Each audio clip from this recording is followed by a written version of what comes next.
Koyum kanana savano Nung sibi nang isatam se Chẳng đâm tình ai sự lấy rồi Ba mô bi nang ngày mai thông se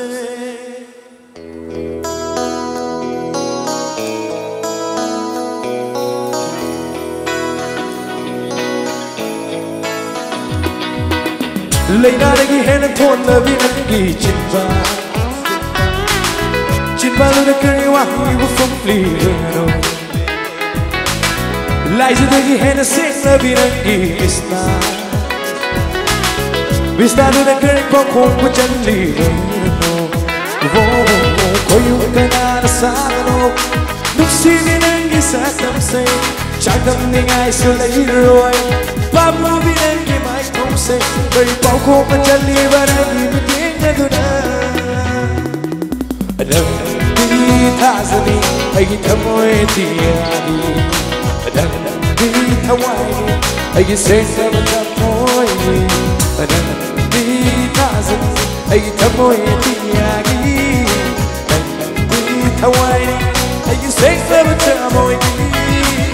But I got it head and told you everything. She'd rather the girl walk you move. Like today, you hear me say everything. Vista đôi nắng cười bóng không của chân Linh thì vì nắng đi qua đất Các trở vì nắng đi vì dỗ đi Ngâu ra vì nắng đi mãi thông đi đã Bắc trở vì nắng đi vì nó đi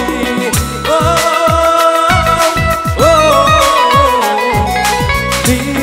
thì vì nắng đi qua đất Các trở vì nắng đi vì dỗ đi Ngâu ra vì nắng đi mãi thông đi đã Bắc trở vì nắng đi vì nó đi Ôi yêu cái nát xa mà đâu Lúc xin vì anh đi xa xăm xe Chẳng tâm đến ai sẽ lấy rồi Ba mùa vì anh đi mãi không xe Hãy cao cô mình chân đi và đang đi mình nghĩ nghe tôi nà Đừng đi thả ra đi Hãy thầm môi đi nghe đi Và đừng đi thả ngoài đi Hãy xây ra và chân môi đi Đừng đi thả ra đi Hãy thầm môi đi nghe đi Đừng đi thả ngoài đi Hãy say sưa với ta mỗi khi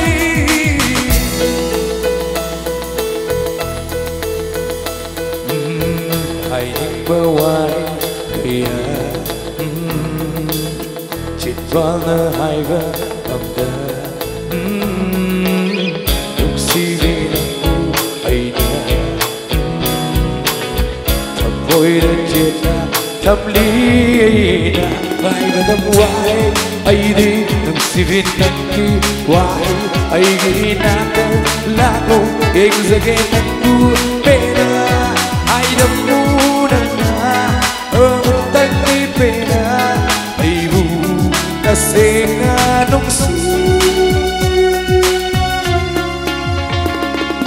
đừng đi ta ra đi ai thầm quên đi đừng đi thâu ai ai sẽ sao mà chẳng hãy thầm môi đi ai đừng đi thâu ai